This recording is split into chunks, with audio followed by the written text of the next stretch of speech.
Setelah sukses menggelar dialog publik yang disiarkan langsung dari kampus ke kampus, kami teman Anda.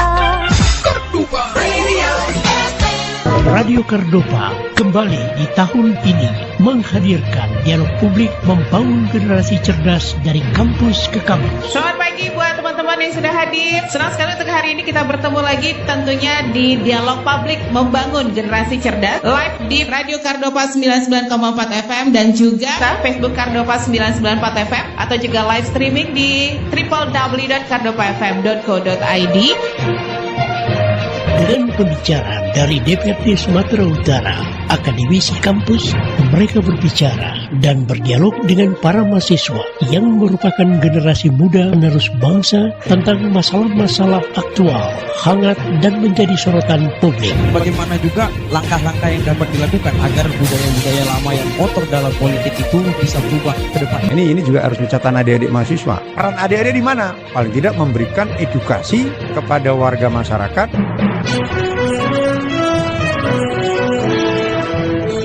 Disiarkan langsung dari Visipol Universitas Medan Area, Kampus Jalan Kolam Medan.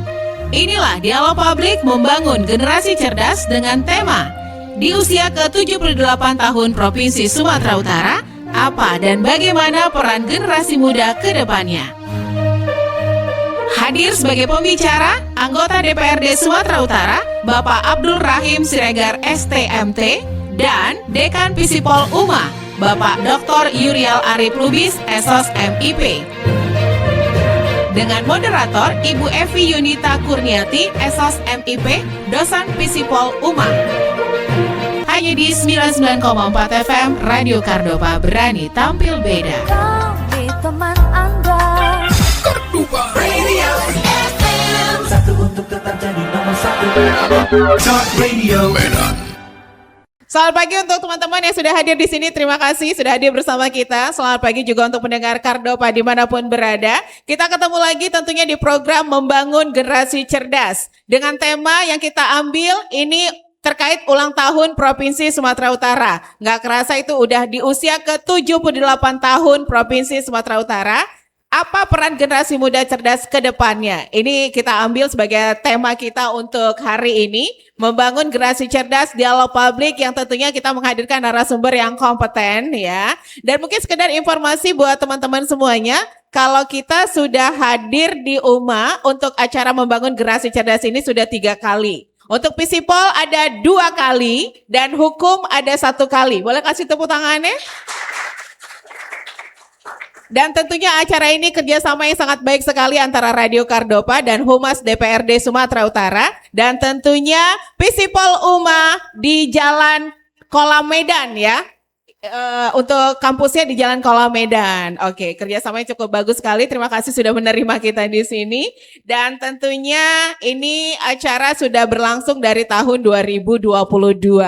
Kita langsung datangkan anggota Dewan DPRD Sumatera Utara ketemu sama teman-teman daripada panas-panasan demo di depan kantor kantor DPR ya. Mendingan langsung kita hadirkan ya.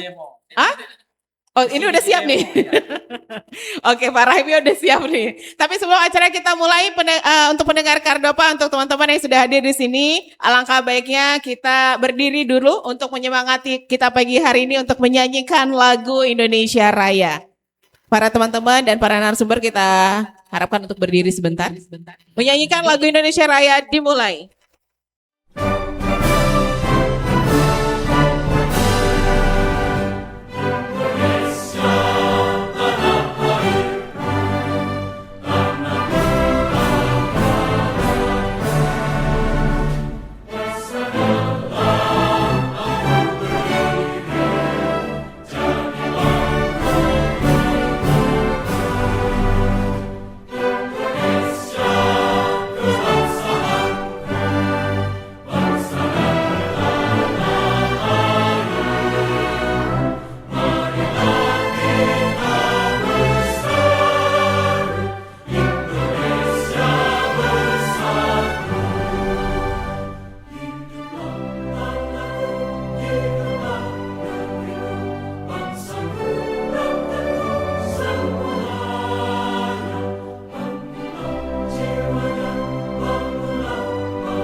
Baik teman-teman dan juga narasumber yang sudah hadir, untuk pendengar Kardopa juga yang sudah dengerin kita dari tadi pagi, kita ada live juga ya. Untuk teman-teman yang mau mantengi live kita untuk acara ini bisa ke live TikTok radiokardopa.kdigi dan juga live Facebook kita Radio Kardopa 994 FM dan juga live streaming kita di www.kardopafm.co.id. Sekali lagi teman-teman PISIP 24 terima kasih ya sudah hadir. Nanti jangan lupa juga disiapkan untuk pertanyaannya untuk bertanya ke narasumber kita. Dan acara akan segera kita mulai. Tentunya kita akan kenalan dulu dengan moderator kita karena saya akan serahkan ke moderator kita untuk pagi hari ini. Ada moderator kita Kakak Dr. Evi Kurniati, SOS MIP. Selamat pagi Kakak. Pagi Kak Desi. Enak manggilnya Kakak ya. Iya. Kalau dipanggil Ibu gimana gitu? Kalau dipanggil mereka ibu-ibu. Oh, Oke. Tapi aku panggil Kakak nggak apa-apa ya. Ya, Oke, Evi. Kak Evi ya. Ya. Kak Evi silakan untuk memandu acara kita selama kurang lebih 1,5 jam ke depan. Mungkin bisa memperkenalkan narasumber kita juga dan teman-teman kita juga untuk pagi hari ini. Silakan Kak Evi. Baik, terima kasih Kak Desi. Assalamualaikum warahmatullahi wabarakatuh. Waalaikumsalam warahmatullahi wabarakatuh. Ya, salam sejahtera untuk kita semua. Selamat pagi ke para pendengar dimanapun Anda berada dan juga audiens yang ada di sini ya, mahasiswa Fakultas Ilmu Sosial dan Ilmu Politik Universitas Binaria. Senang sekali saya Evi Yunita dapat menemani Anda dalam program Dialog Publik Membangun Generasi Cerdas. Jadi ini sebelumnya merupakan suatu kebanggaan nih kami Kak Desi, bagi kami Fakultas Ilmu Sosial dan Ilmu Politik UMA, di mana kami menjadi kesempatan kedua ya ini Pak Peter ya. Terima kasih bermitra dengan Radio Kardopa menyelenggarakan Dialog Publik Membangun Generasi Cerdas. Di kesempatan kali ini kita diskusi membahas topik yang sangat menarik dan relevan, yaitu di usia 78 tahun Provinsi Sumatera Utara, apa dan bagaimana peran generasi muda ke depannya. Baik para pendengar dimanapun Anda berada dan juga para audiens, telah hadir bersama kita di sini narasumber yang kompeten. Yang pertama narasumber kita Bapak Abdul Rahim Siregar STMT, yang merupakan anggota Komisi D Bidang Pembangunan DPRD Sumatera Utara. Narasumber kita yang kedua, Bapak kesayangan kita, dekan kita, Bapak Dr. Yural Arif Lubis, SOMIP. Dan di sini kami terima kasih para narasumber yang telah meluangkan waktu untuk berbagi wawasan bersama kami di sini. Sebelum kita mulai, saya ingin mengingatkan kepada para audiens untuk aktif nanti, tapi tetap dengan etika dan bahasa yang baik ya dalam bertanya. Tapi saya harapkan para audiens untuk aktif ya dalam diskusi kita. Baik, para pendengar, untuk membuka diskusi saya akan mempersilahkan kepada Bapak Abdul Rahim Siregar STMT. Namun sebelumnya izin Bapak, saya ingin mengenalkan sedikit biodata Bapak yang merupakan anggota DPRD 2004-2009 itu DPRD Kota Medan, kemudian di periode 2019-2024 dan 2024-2009 itu sebagai anggota DPRD Provinsi Sumatera Utara dari fraksi PKS DPRD Sumut ya, dan sebagai sekarang sekretaris fraksi ya Pak ya. Ya alhamdulillah. Juga ketua Pansus Aset Provinsi. Wah luar biasa. Luar biasa. Ya. Daerah pemilihan Sumatera Utara 7 yaitu daerah Padang Sidempuan, Tapanuli Selatan, Mandailing Natal, Padang Lawas, dan Padang Lawas Utara. Jadi banyak Bapak juga aktif di organisasi termasuk sebagai Ketua Umum Keluarga Alumni Kesatuan Aksi Mahasiswa Muslim Indonesia KKMI Sumatera Utara. Jadi memang banyak nih kegiatan Bapak. Mungkin di sini saya bisa jabarkan satu persatu. Tapi Pak, kami sangat perlu nih diskusi bersama Bapak di sini mahasiswa-mahasiswa untuk mengetahui nih apa nih pendapat Bapak mengenai bagaimana peran anak muda dalam pembangunan ini. Kepada Bapak kami persilahkan. Ya, Bapak. 10 menit kira-kira waktunya Ya. gitu ya Pak ya. Bismillahirrahmanirrahim. Assalamualaikum warahmatullahi wabarakatuh. Waalaikumsalam warahmatullahi wabarakatuh. Alhamdulillah, kita perbanyak rasa syukur kita kehadirat Allah Subhanahu wa taala, Tuhan yang Maha Kuasa yang telah mempertemukan kita. Saya bisa bersilaturahim dengan adik-adik dalam rangka untuk kita berdiskusi. Dalam rangka juga mempersiapkan bekal adik-adik sebagai calon-calon pemimpin di negeri kita yang kita cintai ini. Tentunya yang pertama yang kita hormati hadir bersama kita Pak Dr. Yuliar sebagai dekan. Kita doakan sehat beliau. Ya, mudah-mudahan biasanya kalau doa-doa saya itu silap-silap jadi dia. Mudah-mudahan jadi rektor nantinya ke depan. Ya. Yang kedua ada Ibu moderator kita Bu Dr. Epi. Ya, artinya mudah-mudahan sehat-sehat semua. Dan tentunya dari Kardopa ini Pak Peter ini guru saya, guru media, guru berdiskusi mulai 2004 sampai sekarang. Pak Peter ini orangnya luar biasa, ya, dan selalu didampingi oleh Mbak Desi, ya. Saya terima kasih kepada Kardova kerjasama dengan DPRD dalam rangka untuk memberikan pencerdasan kepada mahasiswa. Yang ingin saya sampaikan di hari ulang tahun Sumatera Utara yang ke-78, bahwa Sumatera Utara ini termasuk daerah yang sangat strategis di wilayah barat, ya, dengan ibu kota, kota Medan. Dan Sumatera Utara ini, sebelum ke Sumatera Utara, Indonesia adalah negara yang sangat besar, sama dengan pernah disampaikan oleh Bapak Prabowo ketika dia dilantik di Senayan. Dia mengatakan bahwa Indonesia negara besar, Indonesia negara yang memiliki sumber daya alam yang berlimpah, luar biasa, mulai dari Sabang sampai Merauke, ya, tambang emas, batu bara, sawit. Tapi pertanyaan besarnya adalah, sudahkah Indonesia 80 tahun merdeka, sudahkah sejahtera masyarakat Indonesia? Yo, kok ada yang geleng-geleng gitu? Berarti belum. Ya, artinya apa? Makanya ini yang perlu bagian yang akan kita diskusikan. Apa peran-peran generasi muda? Apa peran-peran adik-adik sebagai mahasiswa? Nah, pada kesempatan ini kita bicara konteks Sumatera Utara. Sumatera Utara juga luar biasa sumber daya alam. Setelah saya anggota DPRD, disitulah saya melihat luar biasanya kekayaan Sumatera Utara. Mulai dari Langkat sampai ke Mandailing Natal, perbatasan dengan Sumatera Barat, dan Padang Lawas perbatasan dengan Riau. Jadi Sumatera Utara ini jumlah penduduknya 15 juta. Dan sekarang APBD kita itu sudah hampir, kemarin pernah 14 triliun. Tapi sekarang sudah turun menjadi 12 triliun. Karena dana BOS itu langsung diserahkan ke kabupaten kota. Dan salah satu yang ingin saya sampaikan, kekayaan kita adalah di Tabaksel. Ada tambang emas di sana yang namanya Ejingkot, tambang emas Martabe. Luas tambang emas ini adalah 130.000 hektar. Coba bayangkan deh, 130.000 hektar yang eksplorasi. Dan yang eksploitasi yang sudah menghasilkan baru 10.000 hektar. Berarti ada 120.000 hektar.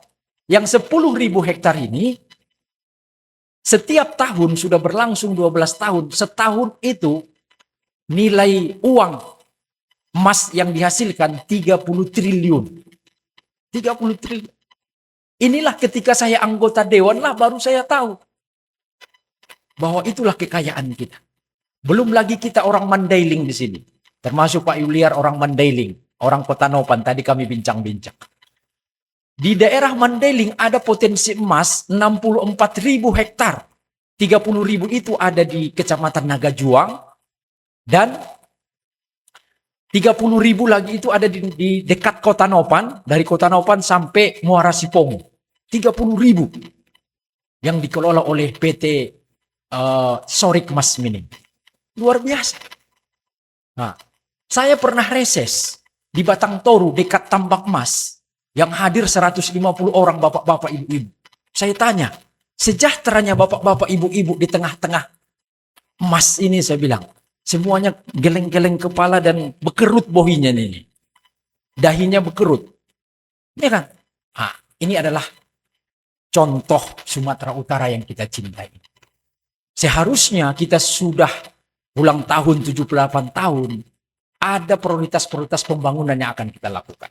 Adik-adik sekalian dan para pemirsa Kardopa 99,4 yang kita cintai, ya. Jadi saya kemarin sudah 2 minggu yang lewat dipilih menjadi ketua pansus aset. Jadi aset kita di Sumatera Utara itu nilainya 34 triliun Pak, aset kita. 34 triliun. Setelah penyusutan, maka nilainya sekarang 22 triliun. Ya. Ada aset bergerak, ada aset yang tidak bergerak. Nah, ada sekalian. Contohnya ada gedung, ada tanah. Dan tanah kita itu sampai ada 3.000 titik tanah, Pak. 3.000 titik. Ya.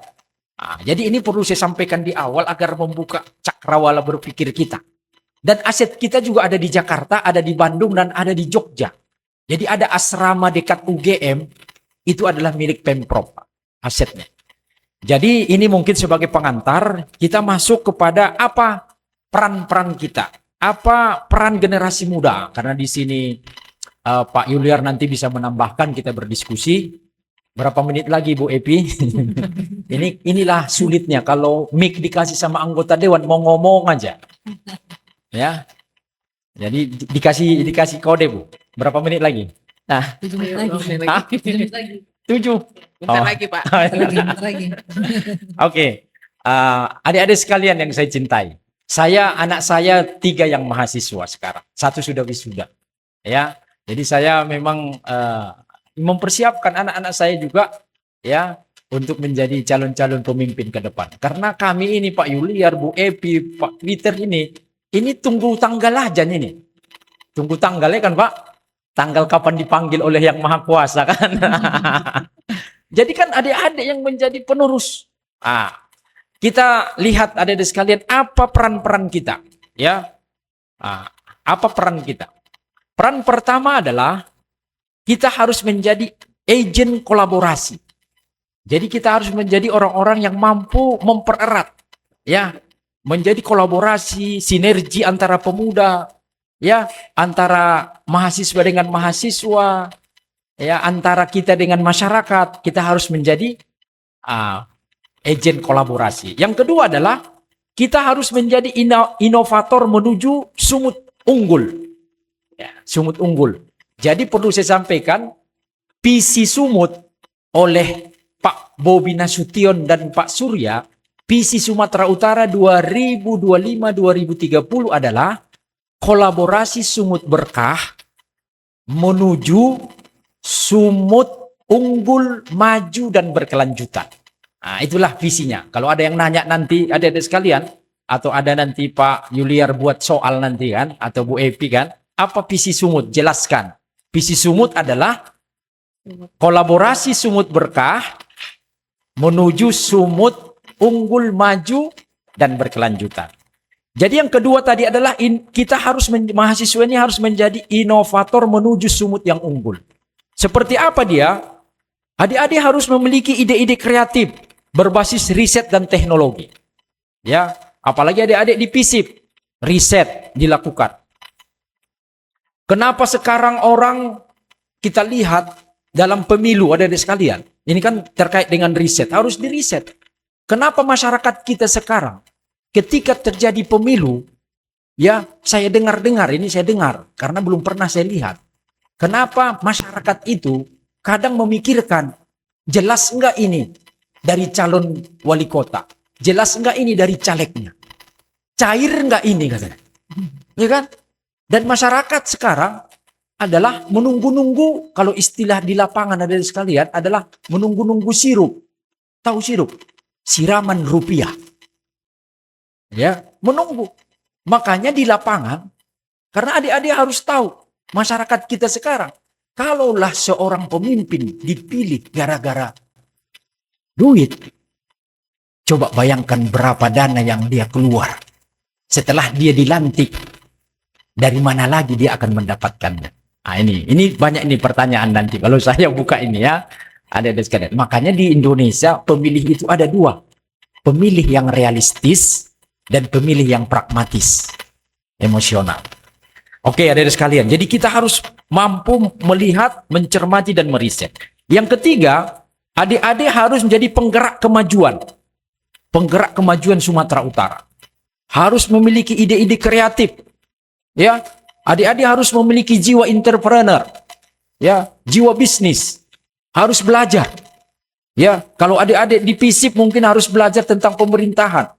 Karena adik-adik nanti harus bisa jadi pengamat politik, bisa-bisa jadi anggota dewan seperti saya. Berpeluang.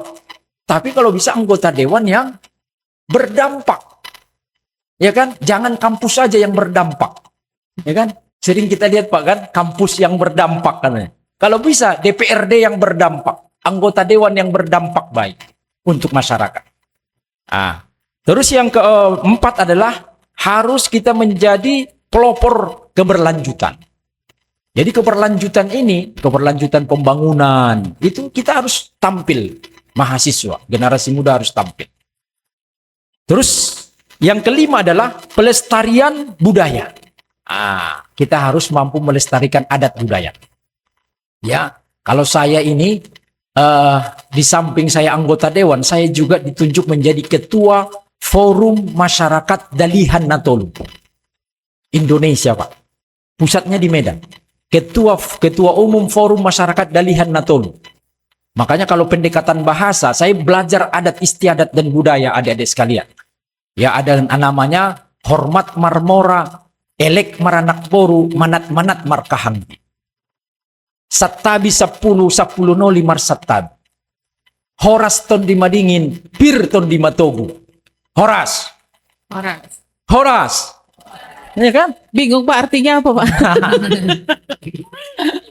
Nanti Pak Peter Manopo, ya, orang Sulawesi. Nanti Pak Yuliar ya, Bayo Lubis yang menjelaskan. Jadi saya yakin adik-adik yang punya marga yang tahu bahasa seperti itu, ya, sampai dengan misalnya pemimpin di orang Batak karena kita bicara budaya, ada namanya suluh dinalandit, suluh dinagolap. Suluh itu cahaya dalam kegelapan. Tukot dinalandit, tongkat di tempat yang licin.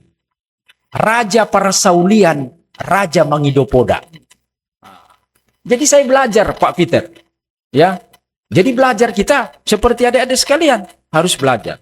Jadi itu namanya pelestarian budaya. Kita harus memiliki dan melestarikan budaya. Coba bayangkan kalau raja-raja kita di sini sudah dipanggil oleh Allah Tuhan, siapa lagi yang akan melanjutkan? Dan yang keenam, yang terakhir apa peran kita adalah kita harus menjadi pemimpin yang berintegritas.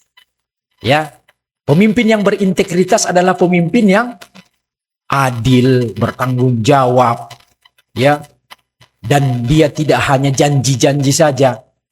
Sebelum dia terpilih banyak janjinya, tapi setelah dia terpilih, kadang kita lihat di Indonesia ini, ya, jangan sampai pemimpin setelah dia pensiun jadi pemimpin, dia masih diwarisi dengan masalah-masalah, ya kan? Ya kan, tahu maksudnya kan, Dek? Sudah jadi pemimpin kita, janganlah pula ijazah kita dimasalahkan lagi. Sudah menimang cucu lah Pak ya, jalan-jalan ke luar negeri gitu. Itu adalah bagian dari pemimpin yang berintegritas. Jadi kita berharap pemimpin yang berintegritas adalah pemimpin yang tidak mau korupsi. Dia memang betul-betul uang itu dikembalikan untuk uang rakyat. Saya ingin tekankan adik-adik sekalian, uang APBD itu, APBN, bukan uang presiden. APBD Sumatera Utara bukan uang Bobi Nasution dan Pak Surya. Itu adalah uang rakyat, dikumpulkan dari rakyat dan diberikan kepada. Saya ingin memberikan pencerahan deh. Saya termasuk kemarin di Komisi D, kita membahas juga tentang PKB. Saya di Badan Anggaran. Pajak kendaraan bermotor. Adik-adik tahu pajak kendaraan bermotor? Setiap kendaraan kita, sepeda motor, mobil, itu setiap tahun bayar pajak. Dan pajaknya itulah masuk ke APBD. Kita yang bayar, itulah yang dikelola oleh gubernur. Adik-adik ada namanya PBBKB, pajak bahan bakar kendaraan bermotor. ketika adik-adik mengisi bensin 2 liter, 5 liter, maka 5% dari situ itu akan diberikan ke APBD, Pak. Ya. Nah, jadi inilah yang dikumpulkan dan inilah yang akan membangun jembatan, membangun jalan, membangun fasilitas-fasilitas pendidikan dan seterusnya. Jadi dari situ sumber APBD. Jadi APBD itu bukan milik bupati, bukan milik wali kota, cuman dia diamanahkan untuk mengelola itu untuk kesejahteraan rakyat. Dan yang terakhir, Bu ya, udah ditengok-tengok Bu Epi saya kasih kode. Jadi apa pesan-pesan saya sama mahasiswa FISIP UMA ini? Ya, ini singkat saja. Ada 6 pesan lagi. Pertama, mulai dari sekarang adik-adik bangun integritas sejak dini. Integritas. Biasanya integritas ini sangat relevan dengan iman, relevan dengan kedekatan kita kepada Allah. Itu. Ya. Makanya itu harus dibangun. Yang kedua adalah asah kepekaan sosial. Kita harus peka terhadap sosial kita, masyarakat kita. Ya, tahu kita masyarakat seperti apa, tahu kita penderitaan, apalagi adik-adik yang kos di sekitar sini. Saya tinggal di Jalan Kemenangan. Ya, Jalan Kemenangan, jalan apa? Jalan Pendidikan, Jalan Bayangkara, tahu saya. Tapi sekarang saya udah pindah ke Komplek Al Barokah. Ya, dekat sini. Jadi asah kepekaan sosial kita. Yang ketiga, kuasai ilmu dan adaptasi terhadap perubahan. Makanya adik-adik baca buku banyak-banyak. Diskusi. Sama kami pun anggota dewan siap. Adik-adik mau datang ke dewan siap. Dibawa sama Pak Yuliar. Banyak dari mahasiswa-mahasiswa datang. Kita diskusi. Supaya adik tahu. Bila perlu kami mau hadir di sana. Kalau bisa dihadirkan semua anggota dewan dari semua fraksi. Supaya semua fraksi ngomong. Ada Golkar ketuanya kan. Ketua DPRD sekarang kan perempuan. Ibu Erni Sitorus. Perempuan jadi ketua kami. Ya. Terus yang ketiga adalah yang keempat, berani berkontribusi, jangan hanya mengkritik. Kasih kontribusi ide pemikiran. Jangan hanya mengkritik saja. Ya kan, protes saja kerjanya kan, tapi mengkritik dan kasih solusi. Dan yang kelima adalah perkuat kolaborasi, bukan kompetisi semata. Jadi perkuat kolaborasi. Dan yang keenam adalah yang terakhir, miliki visi besar untuk daerah kita. Miliki visi besar untuk daerah dan bangsa. Adik-adik harus punya visi. Visi itu sama dengan dream. Ya kan? Dream itu bahasa apa tuh? Bahasa Jawa. Bahasa Inggris. Adik-adik harus punya visi ke depan. Cita-citanya mau jadi apa? Mau jadi pengusaha? Mau jadi dekan? Mau jadi dosen? Harus. Dan sekarang harus direncanakan. Mau jadi anggota dewan? Mau jadi bupati? Wali kota? Atau mau menggantikan Pak Prabowo Subianto jadi presiden? Ya kan? Artinya itu adalah kita harus punya visi. Mungkin sudah habis waktunya. Ini hanya pengantar saja adik-adik sekalian. Yang intinya saya sangat bahagia ya dengan rasa cinta saya hadir di sini. Saya baru tadi pulang dari Sidimpuan ya. Saya 2 hari di Sibolga, pembina upacara di Man Sibolga. Habis itu ada acara dan tadi malam saya berangkat lagi ke Medan. Saya di sini ada karena rasa cinta saya kepada mahasiswa FISIP, kita bisa berdiskusi bertemu. Kepada Cordova, kalau sudah Pak Bang Peter yang minta, berat kali saya untuk tidak menerimanya. Sekarang waktunya. Ini adalah rasa cinta saya sama masyarakat Sumatera Utara, sama mahasiswa. Kalau bukan setetes tinta, tak akan kugubah sebaik puisi. Kalau bukan karena cinta, nggak mungkin saya hadir di FISIP UMA ini. Oke, tepuk tangan dulu. Udah diajak berpantun nih kayaknya. Berenang ke tepian bersama kekasih. Cukup sekian dan terima kasih. Assalamualaikum warahmatullahi wabarakatuh. Waalaikumsalam warahmatullahi wabarakatuh. Baik, terima kasih Bapak. Wah, keren sekali ya pemaparannya ya. Nggak terasa ternyata lebih 10 menit ini Kak. Nggak apa-apa ya. Nggak apa-apa ya, lebih dikit lah ya. Bonus ya, ya. Baik, selanjutnya saya ingin meminta tanggapan dari narasumber kedua, Bapak Dekan Fakultas Ilmu Sosial Ilmu Politik UMA kepada Bapak Dr. Yurial Arif Lubis, saya persilahkan. Baik. Ya, terima kasih kepada Bu Epi, Mbak Desi, Pak Peter, dan juga tamu kita yang kami muliakan, anggota Dewan ini biasanya bahasa yang dimuliakan. Kami muliakan Pak Abdul Rahim, dan tentunya adik-adik semua yang telah hadir, dan para pendengar Radio Kardopa yang kami cintai, saya kira ya kan. Nah, baik, menarik untuk membahas tentang apa sih peran mahasiswa ya, atau pemuda dalam menyikapi 78 tahun Sumatera Utara. Nah, ini menarik. Yang pertama tadi sudah panjang sekali dijelaskan oleh Pak anggota Dewan. Secara substansi, kita harus memahami dulu sebenarnya apa yang dimaksud dengan peran. Jangan sampai kita menganggap bahwa segala sesuatu itu bisa kita lakukan. Nah, peran itu adalah dia bicara tentang satu kedudukan yang terikat pada tanggung jawab seseorang individu. Jadi secara fungsi dia ada tanggung jawabnya.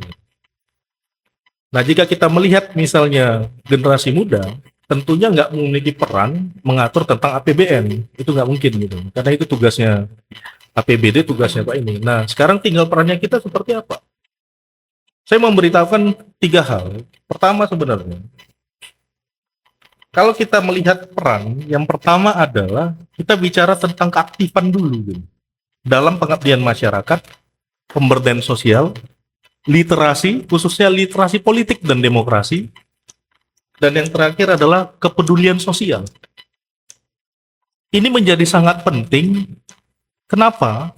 Karena untuk mencintai negara ini tidak serta-merta kita bicara tentang hanya menyanyikan Indonesia Raya gitu. Kita harus memahami tentang kepedulian sosial, apa yang terjadi di tengah-tengah masyarakat kita gitu.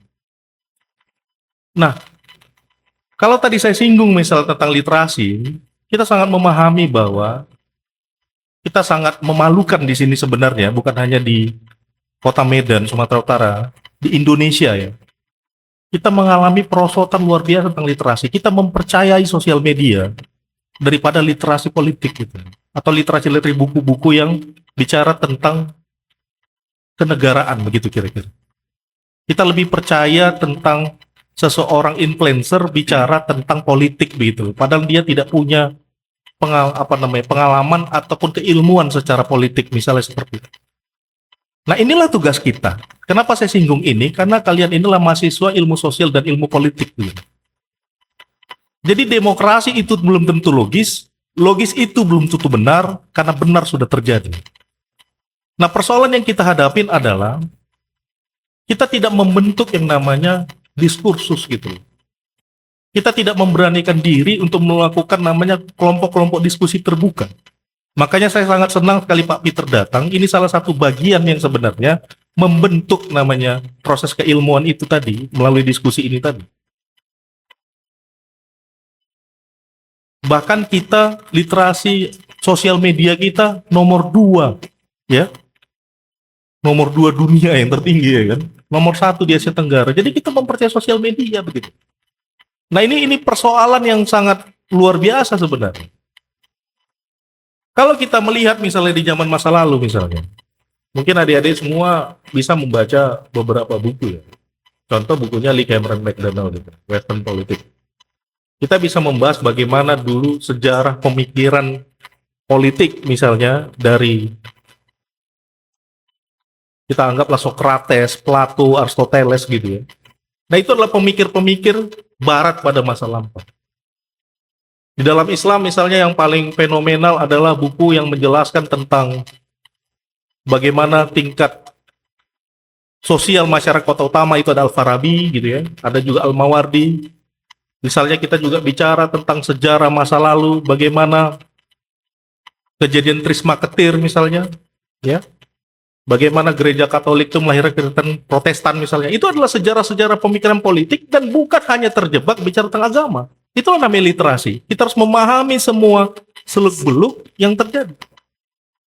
Jadi jangan kita berkooptasi bahwa kita berpikir kita membatasi pikiran kita untuk sekedar ingin tahu saja gitu. Itu yang menjadi persoalan.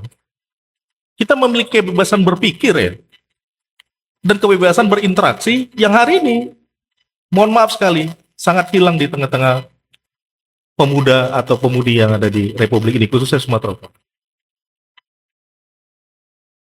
Jadi, kalau kita melihat misalnya, tadi saya singgung misalnya masalah tentang pemikiran politik barat misalnya.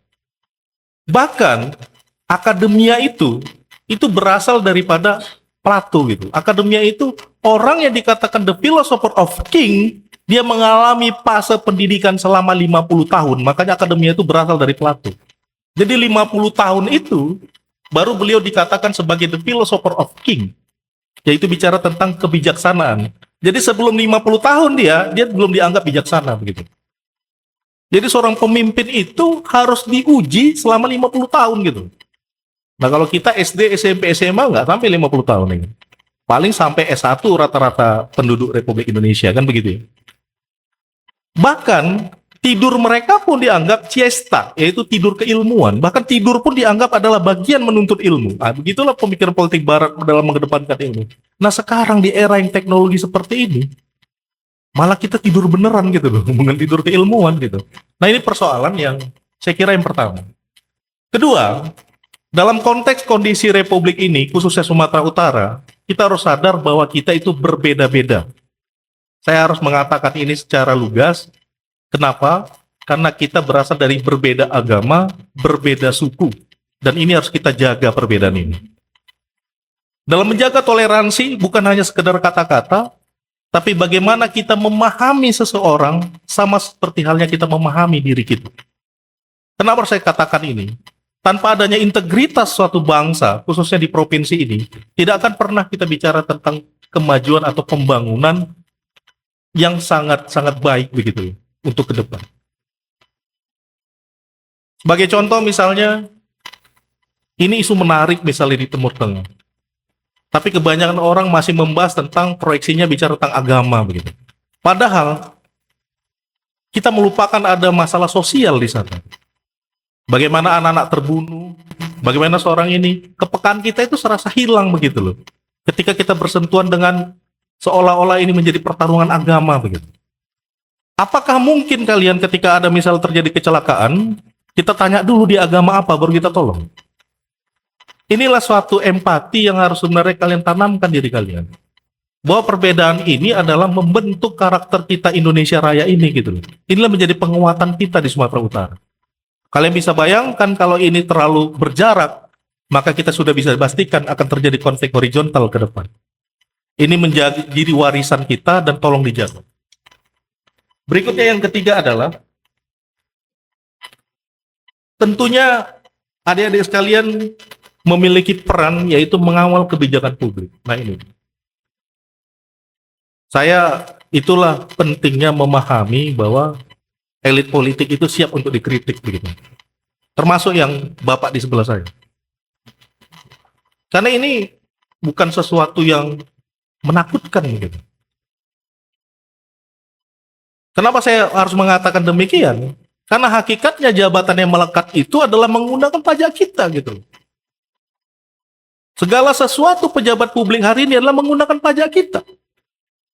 Dan yang paling penting adalah kalau Bapak ini tadi bicara tentang, misalnya bicara cukup panjang, itu nggak akan pernah saya salahkan. Kenapa? Karena parlemen itu kata dasar itu parle.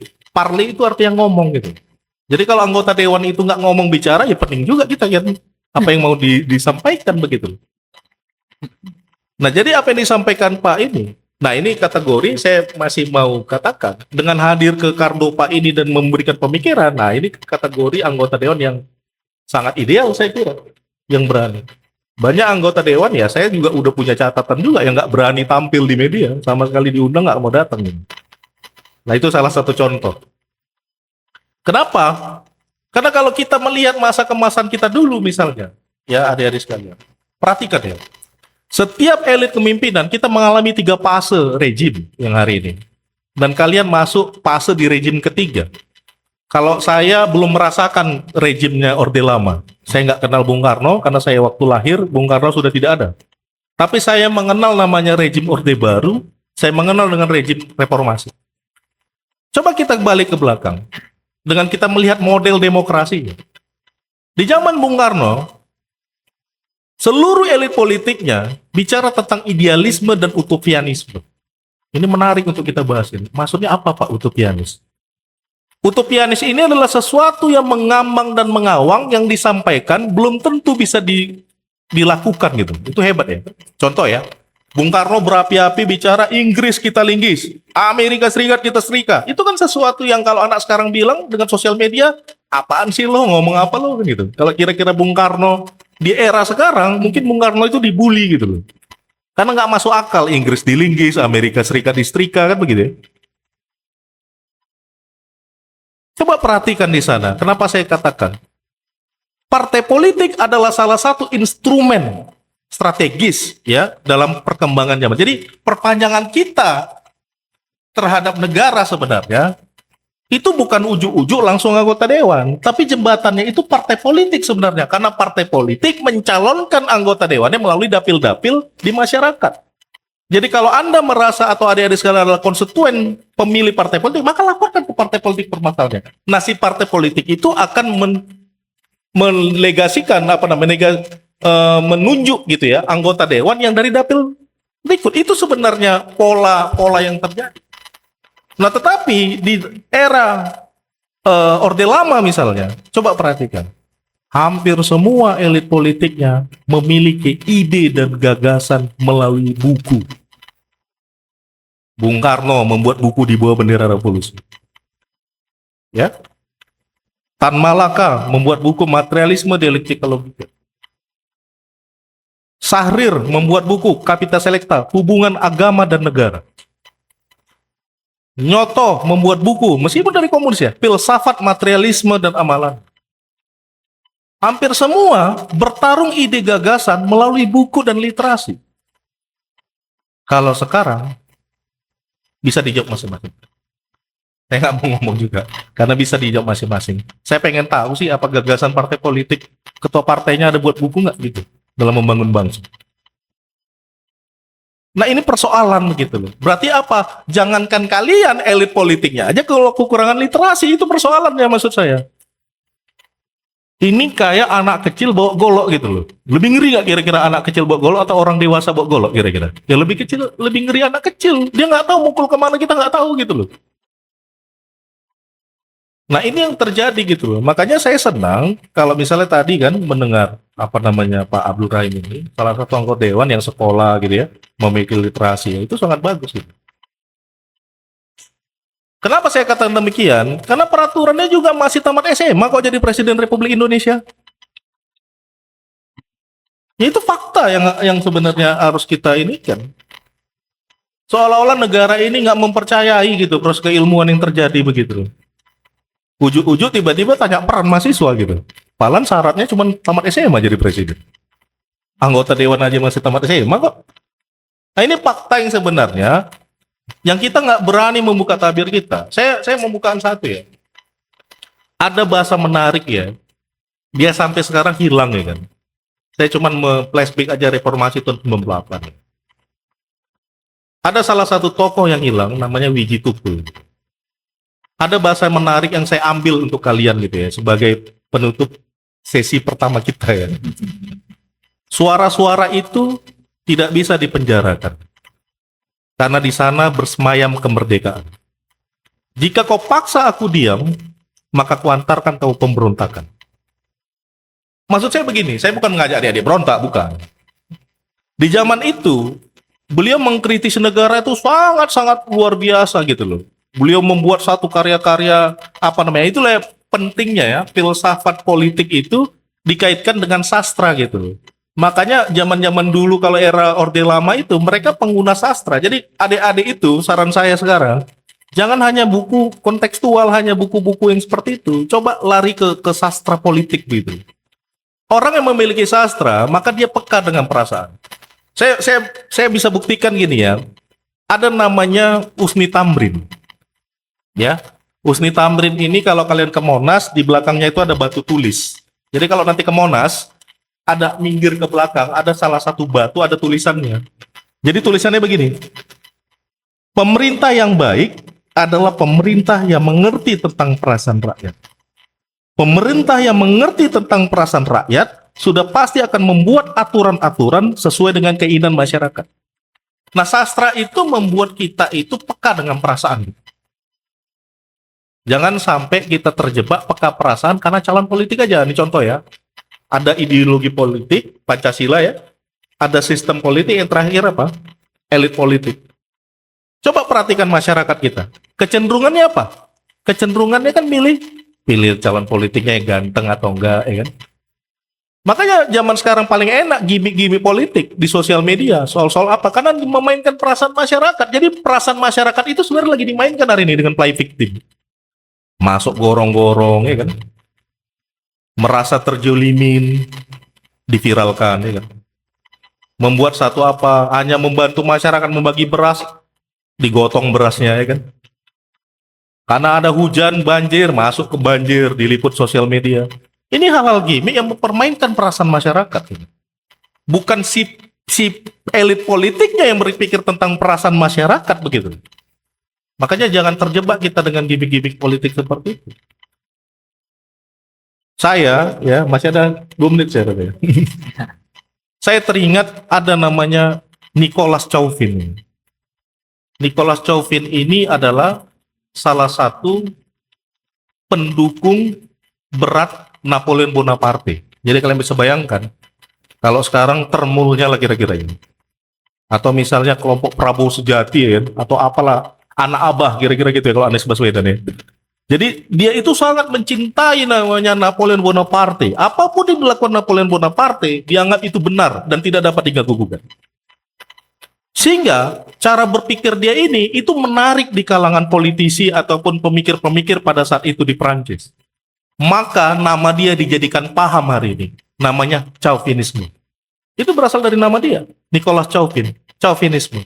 Yaitu di mana paham menganggap bahwa segala sesuatunya adalah yang terbaik dan tidak bisa diganggu-gugat. Coba kita lihat hari ini. Kita bentrok sesama kita, apalagi anak muda, membahas tentang politik aja kita nggak terlalu berani gitu. Takut terjadi konflik, bener ya? Tetangga bisa berantem gara-gara bahas tentang politik, apalagi antar kita gitu. Kenapa? Karena kalau kita udah pendukung, mohon maaf misalnya, kita anggap aja lah pendukung Jokowi, ya maka selamanya Jokowi, apapun yang Jokowi buat pasti selalu benar gitu. Nah ini persoalan. Makanya jangan jadi chauvinisme begini. Pemimpin itu layak untuk dikritisi. Jangan terlalu mengidolakan dan mencintai, karena kita dibatasi 5 tahun sekali pergantian pemimpin. Nanti kalau kalian mencintai kali, dia sudah selesai, bingung juga ya kan? Nah bagaimana cara kalian mempersiapkan diri? Dulu banyak orang membenci Prabowo, betul ya? Wah Prabowo ini nggak mungkin, Jokowi yang Prabowo, Jokowi yang betul. Tiba-tiba Jokowi dukung Prabowo, gimana? Gimana kira-kira akal kita gitu loh? Kita dipermainkan, itu tadi saya katakan. Sekarang perasaan kita dipermainkan dalam elit politik gitu. Hati-hati kita. Kita jangan terjebak dengan chauvinisme. Dulu Jokowi versus Prabowo. Sekarang Jokowi mendukung Prabowo. Ya, bisa kalian bayangkan itu. Jadi pendukung yang dulu berantem ya, yang ada yang macam-macam, yang demonstrasi besar-besaran, itu mau ngapain begitu? Nah itu loh maksud saya. Saya kira itu dia Bu Epi dari pengantar diskusi ya kan. Terima kasih. Baik, terima kasih Bapak. Sangat menarik ya diskusi kita. Dari diskusi ini saya rasa sangat banyak pertanyaan-pertanyaan yang kita diskusikan. Namun sebelumnya saya ingin merangkum sedikit apa yang telah disampaikan tadi dari para narasumber tentang bagaimana peran, kita bicara tentang bagaimana menyangkut tanggung jawab kita sebagai generasi muda. Peran kita itu adalah bagaimana menguatkan sinergi antar pemuda, pemerintah, dan masyarakat dengan apa? Dengan agen, kita sebagai agen kolaborasi, kita juga sebagai inovator, penggerak kemajuan, kita pelopor keberlanjutan, kita juga anak muda sekarang ini memiliki tanggung jawab sebagai pelestari kebudayaan, dan kemudian menjadi pemimpin nantinya yang berintegritas. Ya. Tadi juga disampaikan bahwa anak muda juga perlunya tentang literasi. Ini yang belajar opini publik udah paham lah ini, perlu literasi ya. Kemudian bagaimana kita menghargai perbedaan. Ternyata perbedaan adalah suatu senjata juga ya, senjata tanda kutip bagi kita dalam misi pembangunan. Baik, sebelum kita masuk sesi tanya jawab, saya kembalikan dulu ke Kak Desi. Kak Desi silakan istirahat sejenak. Terima kasih Kak Evi. Sangat luar biasa sekali untuk kedua narasumber kita. Boleh kasih tepuk tangan? Jadi banyak PR nih buat kita para generasi muda, peran kita. Ya udah, yang jelas kita harus semangat ya teman-teman ya.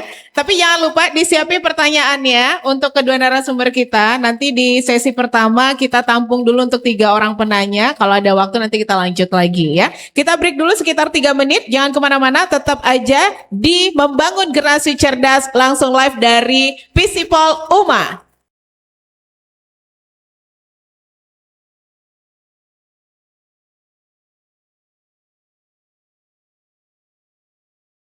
Baik pendengar Kardopa dan untuk teman-teman yang sudah hadir di sini, kita lanjut lagi dialog publik membangun generasi cerdas dengan tema di usia ke-78 tahun Provinsi Sumatera Utara, apa peran generasi muda cerdas ke depannya? Jadi pertanyaannya mungkin boleh seputar usia 78 tahun Sumatera Utara ya teman-teman ya. Boleh tanya langsung ke anggota dewan kita atau ke Pak Yurial nanti ya. Yang jelas untuk acara ini kita ingatkan sekali lagi teman-teman boleh pantau untuk live Facebook kita di Kardopa 994 FM, live streaming di www.kardopafm.co.id dan juga untuk live TikTok kita di radiokardopa.kdg. Yang tentunya acara ini kerjasama yang sangat bagus sekali antara Humas DPRD Sumatera Utara, Radio Kardopa 99,4 FM dan juga Visipol UMA Kampus Jalan Kolam Medan. Tepuk tangan dong. Ini biar semangat lagi teman-teman, kita sekali lagi ya yel-yelnya ya. Oke Bang, mic-nya kasih yang cowok dulu. Yang cowok yang pegang, tadi cewek kan. Oke, kita mulai. Visip 24. Janji perjuangan. Kita ulang sekali lagi, deketin mic-nya. Visip 24. Satu janji perjuangan. Laki harus semangat saya. Oke, ini acara kita serahkan lagi ke Kak Evi selaku moderator kita untuk sesi tanya jawab Kak Evi. Baik, terima kasih Kak Desi. Kita masuk ke sesi tanya jawab diskusi. Kami persilahkan 3 orang dahulu ya. Nah, kalau ada waktu kita tambah lagi 3 orang yang ingin bertanya. Ayo. Tunjuk tangan. Ya. Oke. Ada lagi? Ada lagi? Yang ini dari Siapa lagi? Ya, Oke, 2, 3. Baik. 3. Oke. Ya, silakan sebutkan namanya dan pertanyaannya. Ditujukan ke siapa? Perkenalkan, nama saya Amelia Kristina Sianipar dari Prodi Ilmu Komunikasi. Di sini saya ingin bertanya dari pernyataan dari Bapak Abdul soal tentang visi 2025 sampai 2030. Nah, di sini dalam konteks pembangunan daerah, kita tahu bahwa APBD itu memang sebagian besar dari rakyat, dari pajaknya. Nah, jadi generasi muda itu kan secara langsung berkontribusi juga. Tapi masih ada nih rasa kecurigaan tentang hasil pajak yang memang sepenuhnya belum terrealisasikan secara merata, termasuk dari segi infrastruktur. Jadi saya mau bertanya tentang bagaimana sih sebenarnya pemerintah ini melihat atau merespon tentang kecurigaan yang terjadi. Dan sesuai dengan visi 2025 sampai 2030 ini, di sini saya ingin mengambil intinya berkolaborasi sumut berkah, berkolaborasi. Jika ingin mewujudkan visi berkolaborasi ini, bukankah harus ada rasa percaya? Jadi apa yang sebenarnya yang dilakukan pemerintah untuk membangun kepercayaan dari generasi muda? Terima kasih. Baik, Kita ya. tampung dulu. Yang kedua tadi ini. Yang kedua. Baik. Perkenalkan, nama saya Ebes Nathanael Purba.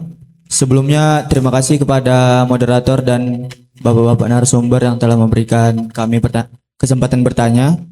Jadi langsung aja, sebenarnya saya ada sangat banyak pertanyaan. Namun di sesi pertama ini saya ingin menyempitkan pertanyaan terkhusus ke 78 tahun dan sumut, apa dan bagaimana peran generasi muda? Tadi dari narasumber Pak Abdul Rahim Siregar sempat meng-highlight yang namanya literasi dan persoalan jangan kritik namun beri solusi gitu. Di sini saya ingin bertanya, jika kita mempermasalahkan soal literasi yang seperti kita tahu angka literasi di Indonesia terkhususnya di Kota Medan sangat rendah.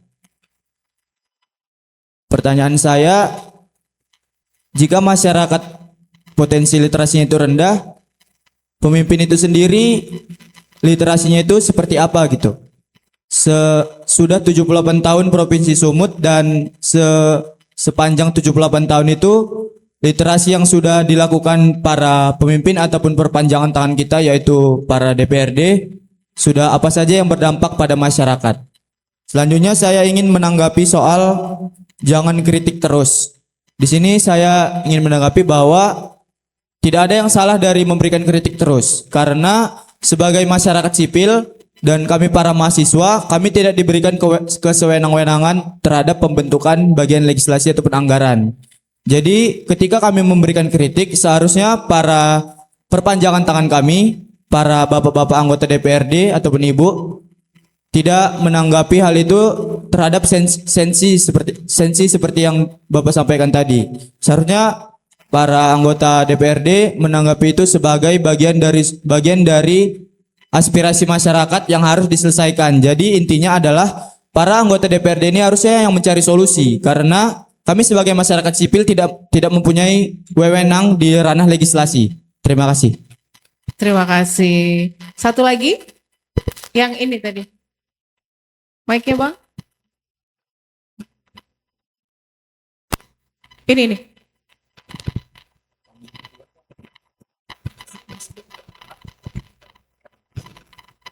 Oke, langsung ya. Baik, sebelumnya selamat pagi semuanya. Perkenalkan, nama saya Catherine Laura Sitio dari Ilmu Komunikasi Istanbul 2024. Jadi saya ingin bertanya kepada Bapak Abdul Rahim, yang dimana tadi di awal live public ini saya notice dari Bapak kalau Bapak bilang demonya ke Bapak aja. Oke, jadi saya ingin bertanya pesan Bapak tadi kepada kami generasi muda di mana kami harus membangun integritas dan berani berkontribusi, jangan hanya jangan hanya mengkritik seperti itu kan. Tapi sebenarnya kami malah di sini generasi muda ingin sekali berkontribusi dan berkritik ya Pak. Namun sering sekali di lapangan justru memakan orang-orang yang jujur yang ingin memberikan kritikannya atau ingin memberikan kontribusi, tapi seringkali dibungkam dengan label provokasi. Jadi gimana tuh Pak, Bapak kasih jaminan kepada kami, apakah Bapak bisa memberikan jaminan kepada kami bahwa kami generasi muda yang ingin mengkritik itu dan berkontribusi bisa diberikan ruang aman tanpa harus tergerus oleh budaya koruptif yang mungkin sekarang sudah mengakar di sistem ini. Terima kasih. Oke, terima kasih. Kita sudah punya 3. Pertanyaannya sangat luar biasa ini Pak Rahim. Pertanyaannya mudah, Jawabnya. Tapi saya enggak apa karena ada 2 dokter di sebelah saya yang bisa menambah. Oke, mungkin ini sudah 3 tadi Pak Rahim mungkin bisa menjawab pertanyaan dari teman-teman mahasiswa kita. Oke. Pertama dari siapa tadi, Adik? Dari Amelia. Amelia, baru apa tadi? Sianipar. Ya. Sianipar. Amelia Sianipar ya. Jadi Amelia tadi menyampaikan bahwa terkait dengan APBD pajak yang masuk ada kecurigaan. Jadi memang adalah sesuatu yang wajar ketika memang masyarakat curiga kemana uang rakyat itu diberikan ketika infrastruktur kita masih ada jalan yang berlobang-lobang, ya kan, di Sumatera Utara, terus jembatannya rusak, irigasinya jebol dan seterusnya. Nah, ini adalah sebuah kewajaran. Jadi sampai kewajaran ini saya akan coba relevansi dengan taat pajak, Pak.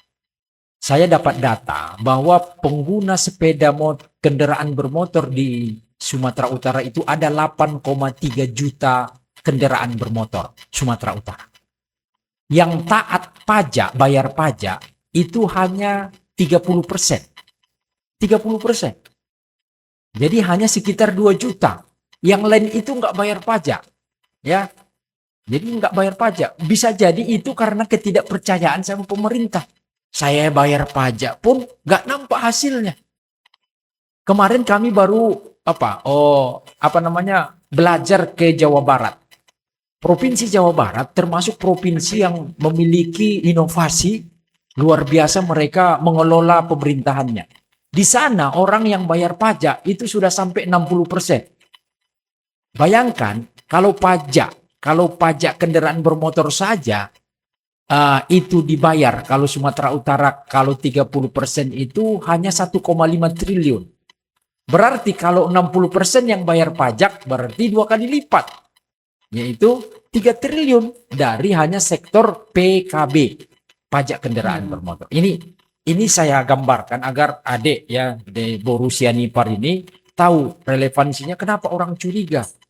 Wajar, karena memang tadi tidak ada tidak ada benang merah antara pajak yang kita berikan dengan pembangunan yang kita harapkan. Seperti di dapil saya, jalan dari Sipirok menuju perbatasan Paluta itu rusak semua. Dan itu sudah sering saya sampaikan. Persoalannya dulu alasannya COVID, ya kan? Alasannya ada corona. Ini lagi setelah Pak Prabowo memimpin Indonesia, ada istilah efisiensi, Pak Peter. Efisiensi semua dihemat. Seharusnya ini kan harus ada prioritas pembangunan. Bagaimana agar kepercayaan ini bisa ketika memang pemimpin, gubernur, bupati, wali kota menunjukkan kinerja dia. Dengan apa? Dengan memberikan kesejahteraan secara bertahap kepada masyarakat. Contohnya pengangguran berkurang angkanya, kemiskinan berkurang angkanya. Kan itu semua bisa dihitung, bisa diriset. Tapi persoalannya seringkali kita terkait data, seringkali kadang data-data itu seolah-olah pemerintah itu sudah bisa menekan kemiskinan, menekan pengangguran. Tapi faktanya masih banyak orang yang malah bertambah di lapangan. Kadang nggak sesuai. Ini yang sering kita lihat. Itu yang pertama ya dari Sianipar ya. Yang kedua adalah dari Purba. Ernest. Abang Purba. Ya, Bayo Purba. Ya kan? Manggilnya Bang Purba. Ernest. Ebes. Nah. Purba. Dia tentang literasi ya. Ini ada kaitannya dengan pertanyaan si Boruna Sution ya. Sutio. Pikir tak Sitio, pikir tadi Sution. Sitio ya. Jadi ada kaitannya, mungkin nanti bisa sekalian saya jawab. Dan saya berharap nanti Pak Juliar juga akan menambahkan ya. Tentang literasi, jangan mengkritik. Jadi memang apa yang saya sampaikan tadi perannya adalah berkontribusi tapi tidak hanya mengkritik. Sebenarnya ini artinya adalah boleh kita mengkritik, tapi tentunya kritikan yang konstruktif, bukan kritikan yang destruktif, ya kan? Ada kan kritikan itu dengan emosional, ya kan? Tapi kalau dia kritikan yang konstruktif, yang membangun, ya why not? Kenapa tidak? Dan itu kita harus siap menerimanya. Kalau mau siap jadi pemimpin, siap jadi anggota dewan, seperti dibilang oleh Pak Yelor tadi, harus siap dikritik. Jangan lari. Pernah saya menghadapi demo. Adik-adik sekalian, dulu saya mahasiswa tukang demo. Tahun 98. Termasuk ketika demo 98 itu, turunkan Soeharto. Ya kan? Saya ikut demo di USU. Sampai kami turunkan bendera setengah tiang. Di depan biro USU, Pak. Saya ikut demo. Waktu itu saya ujian. Saya keluar dari ujian, cuma setengah jam saya ujian, ya kan? Saya tulis hasil ujian saya. Tapi alhamdulillah, biarpun saya sebentar di situ dapat nilai A saya. Itulah keberkahan kalau demo ya. Dapat juga nilai yang bagus. Ikut tahun 98 saya demo di depan biro USU dengan kawan-kawan. Jadi sekarang saya Karena sudah jadi anggota dewan, saya sering di demo. Ya kan? Saya sering di demo sekarang. Pernah kemarin ada demo hampir 1000-an orang, tidak ada anggota dewan yang nerima. Intel polisi nelpon saya, "Pak, Bapak di mana?" Yang lucunya Pak Yuniar, ketika banyak demo, ya kan, ada demo-demo, biasanya humas dan intel polisi yang pertama mendidatangi mereka itu adalah fraksi PKS. Ya, ada orang PKS, ada orang PKS untuk menghadapi yang demo-demo. Saya sendiri yang menghadapi demo. Waktu itu demo buruh. Ya, saya yang menghadapi. Terakhir, Bapak itu saya bilang, "Pak, saya kan sendiri menghadapi, ada ribuan. Siapa yang menjamin saya?" Rupanya waktu itu ada komandan Brimob, Pak Ranto di situ. "Siapa? Saya akan menjamin Bapak." Ya, oke, Bapak yang jamin saya ya. Saya ulang lagi. Ya, siap Pak. Akhirnya saya datang mendekati orang yang demo. Saya dikawal oleh 2 orang polisi pakai laras panjang, Pak. Ya kan? Jadi artinya apa? Boleh. Ya, mahasiswa bukan berarti saya mengatakan tidak boleh dikritik. Pemerintah boleh. Dan pemerintah harus siap untuk dikritik. Ya. Dan juga harus ada solusi. Ada kontribusi dan solusi kita berikan. Jangan hanya asal demo. Apalagi angka literasi kita sangat rendah. Pemimpin. Bagaimana dengan pemimpin di Sumut? Saya ingin sampaikan, adik-adik sekalian, bahwa cermin masyarakat itu adalah cermin dari pemimpin kita. Ya. Bagaimana kondisi kehidupan masyarakat, seperti itulah pemimpin kita. Ya. Itu sangat relevan ya kondisinya. Makanya hari ini bagaimana agar pemimpin memiliki literasi yang mungkin melebihi dari masyarakat? Berarti pemimpin juga harus siap belajar, mau mendengar apa yang disampaikan oleh masyarakat. Dan yang terpenting adalah pemimpin itu harus bisa memberikan solusi. Kebijakan-kebijakannya itu, kalau sering saya sampaikan di forum-forum, kebijakan pemimpin harus kebijakan yang bisa membuat masyarakat senyum. Ya kan? Senyum dia dengan kebijakan itu, Pak. Contohnya BBM diturunkan, bukan dinaikkan. Ya kan? Kita punya banyak sumber daya bahan bakar kita. Tapi 60% kita masih impor. 60%. Sementara kalau di dalam negeri saja ini kita manfaatkan luar biasa. Kita tidak terganggu dengan perang. Karena kita punya sendiri. Nah, inilah yang tidak dipikirkan oleh pemimpin-pemimpin kita. Mulai dari tadi yang orde lama, orde baru, sampai pada orde reformasi ini. Jadi bagaimana agar literasi pemimpin juga, artinya mau jadi pemimpin harus siap untuk belajar. Siap untuk memberikan pelayanan terbaik. Ya. Dan yang terakhir dari pesan generasi muda, berintegrasi, kontribusi ya. Bagaimana agar kita ini supaya tidak dibungkam ya. Kita supaya tidak dihambat untuk memberikan ide-ide kita, kritik-kritik kita. Tentunya sebenarnya banyak ruang, banyak cara jalur kita untuk menyampaikan aspirasi kita. Contohnya, kan tidak semua harus demonstrasi. Ya, artinya kita datang, kita buat surat pun boleh, kita hadir, kita berikan ide-ide dan gagasan. Kalau adik-adik mau ada ide-ide seperti ini, kita sudah pernah ketemu, ya kan? Pernah ketemu, nanti kalau ada yang mau nomor handphone saya boleh. Handphone saya 24 jam, hidup terus saya buat. Ya, artinya ada informasi-informasi, silakan. Ya, kami mau datang Bang diskusi ke DPRD, silakan. Itu gedung rakyat, bukan gedung kami. Dari siapa? Dari uang rakyat. Ya, kami cuma numpang aja di situ. Dan anggota dewan pun adalah tenaga P3K paruh waktu 5 tahun dia. Ya kan? Kami kan cuma 5 tahun Pak Peter. 5 tahun lagi kami berjuang untuk jadi anggota dewan kan? Berjuang lagi kan? SK kami cuma 5 tahun. Jadi adik-adik sekalian, artinya sebenarnya ada pemimpin-pemimpin ini memang takut untuk dikritik. Kita lihat ada. Tapi bukan berarti kita harus ada juga orang yang membungkam mahasiswa.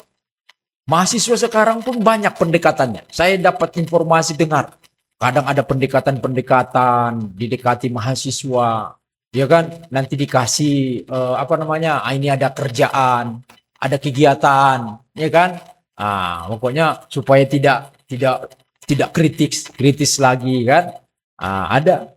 Artinya Anda dapat informasi seperti itu. Jadi mahasiswa dia punya idealisme, mahasiswa harus punya keberanian, ya.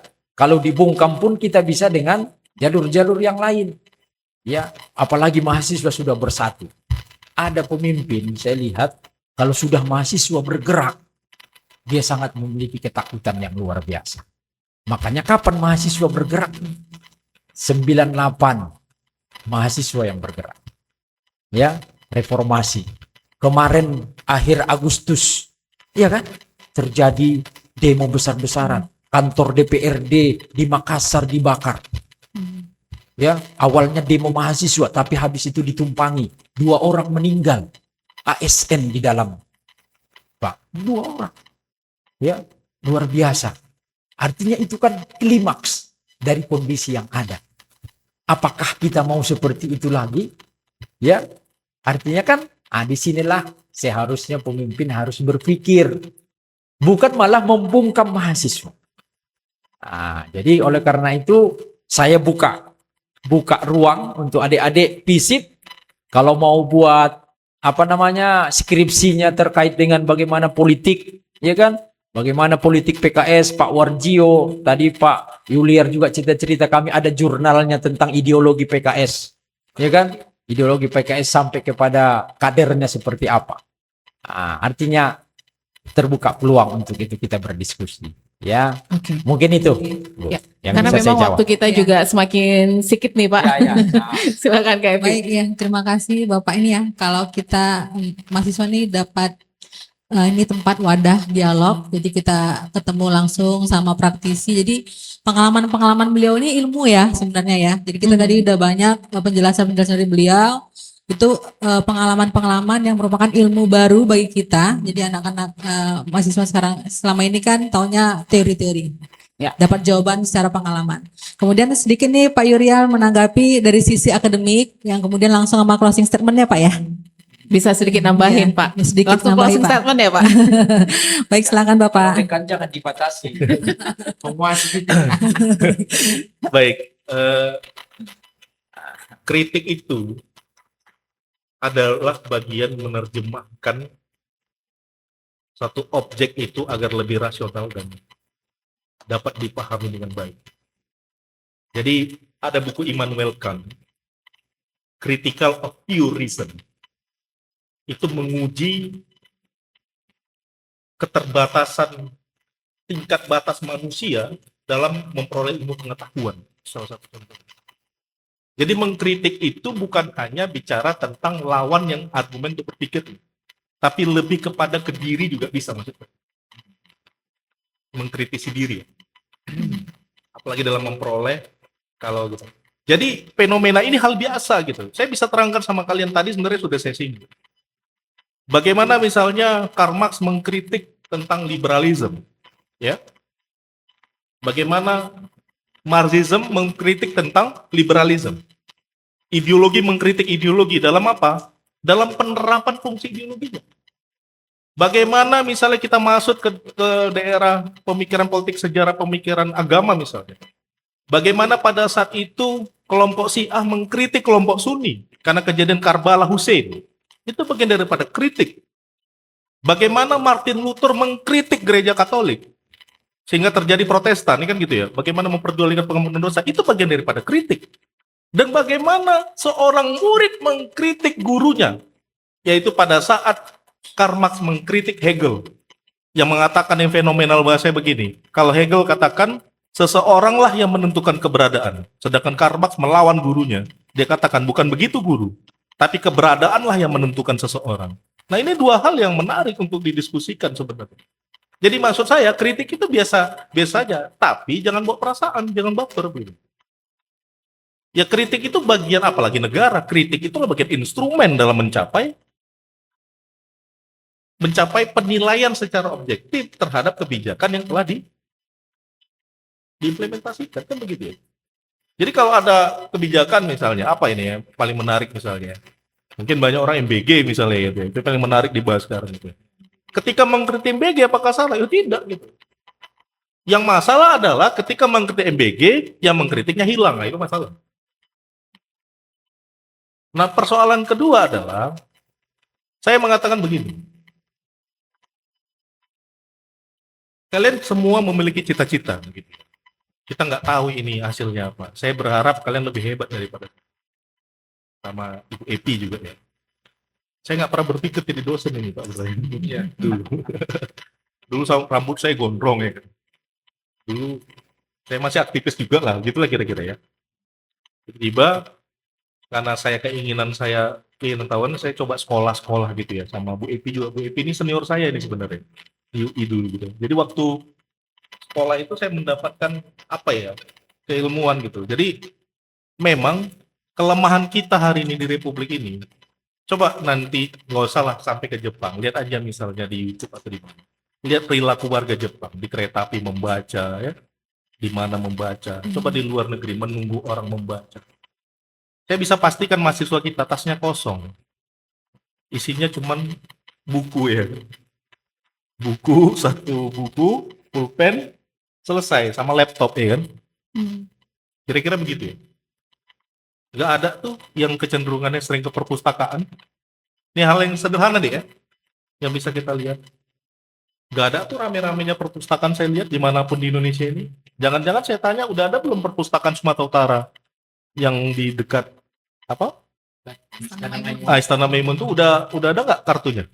Gabung di perpustakaan Sumatera Utara. Kartu anggota belum ada.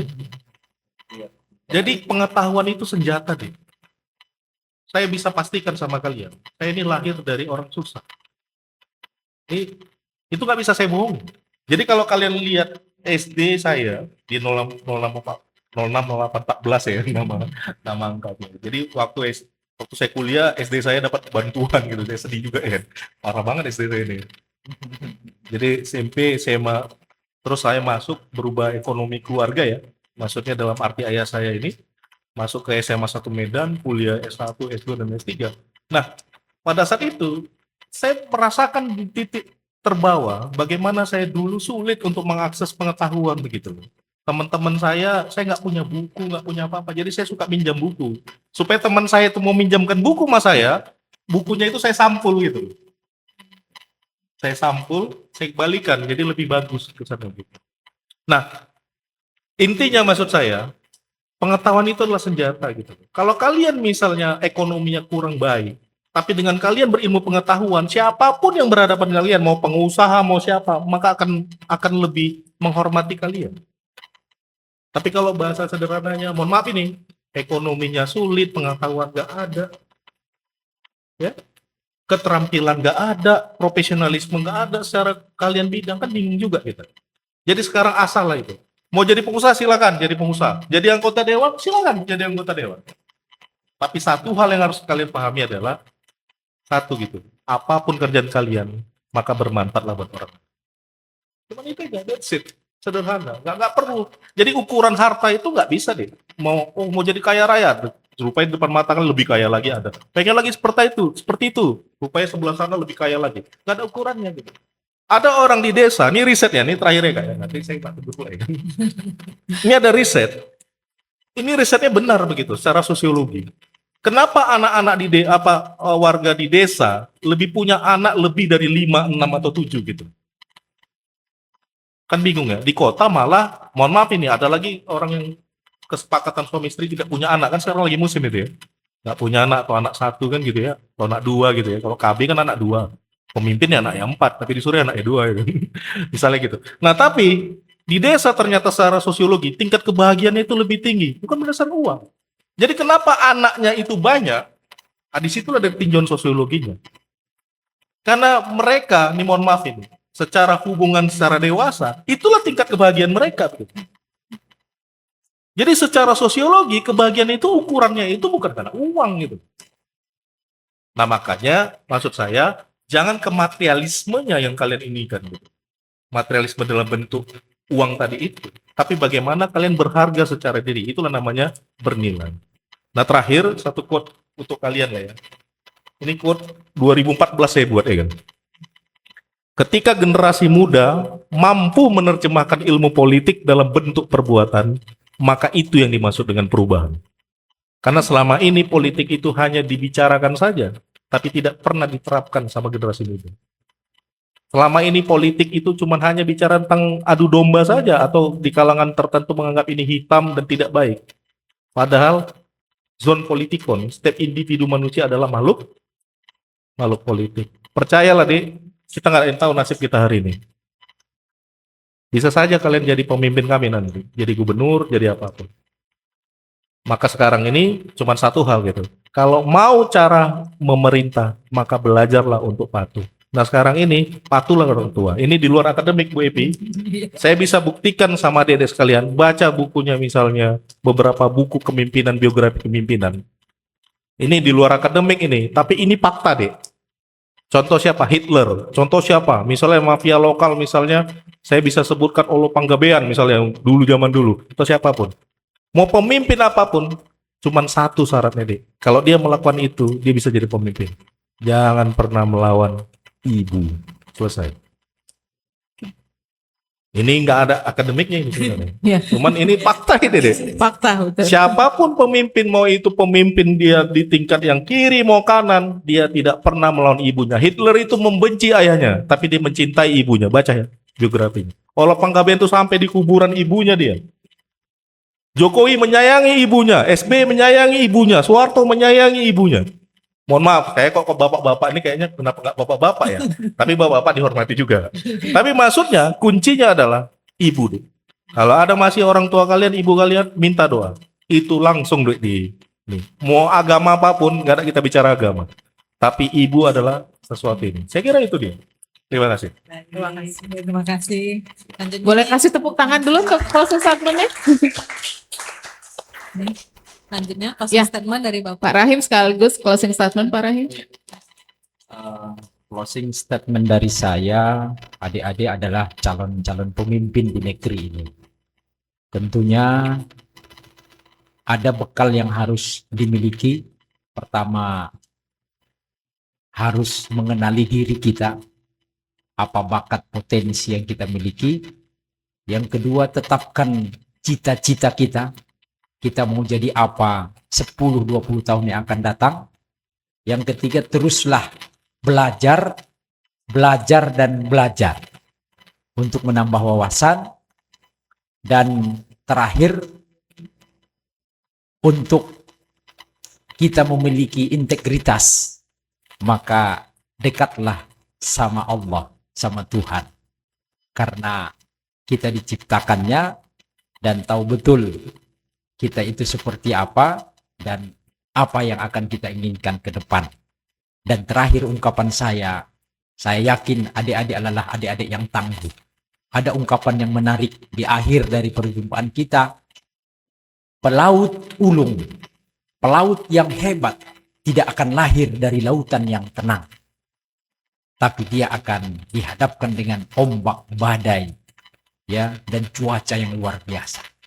Mahasiswa-mahasiswi FISIP UMA tidak akan lahir dari kondisi yang tenang saja.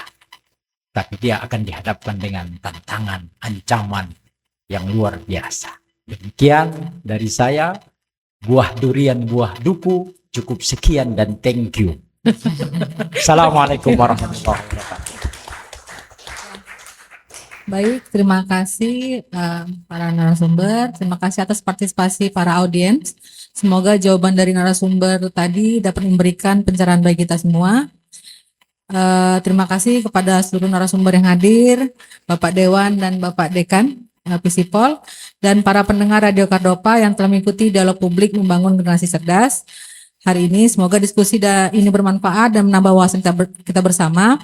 Saya Evinita undur diri, sampai jumpa kesempatan selanjutnya. Wassalamualaikum warahmatullahi wabarakatuh.